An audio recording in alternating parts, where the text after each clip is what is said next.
Berkumpul bersama keluarga sambil menikmati jagung bakar menjadi salah satu cara favorit warga merayakan malam pergantian tahun. Kebiasaan ini membawa berkah bagi pedagang jagung musiman di Palembang yang kebanjiran pembeli sejak 2 hari menjelang tahun baru 2025. Di kawasan 26 Ilir Palembang, para pedagang mengaku penjualan jagung tahun ini meningkat dibanding sebelumnya. Mereka bisa menghabiskan lebih dari 2 ton jagung. Jagung dijual dengan harga Rp6.000 hingga Rp7.000 per kilogram tergantung kualitasnya.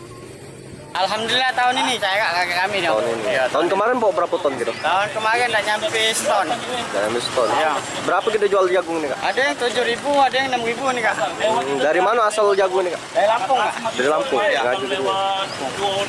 Biasanya terjual habis atau seperti apa nih, Kak? Kami berdoa jagungnya jualan habis ini kak.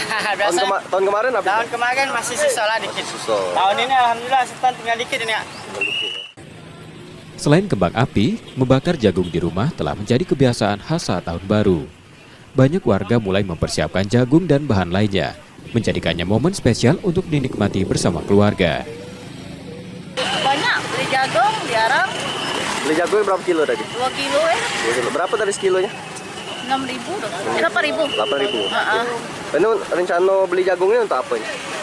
Udah meriakan tahun ini lah, naik bakar-bakar sama warga.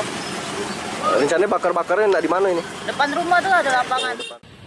Lonjakan penjualan jagung ini juga diikuti dengan peningkatan kebutuhan warga yang signifikan, mendukung kebiasaan bakar-bakar saat pergantian tahun. Rizky Oktora, Muklas Diferensial, Kompas TV, Palembang, Sumatera Selatan.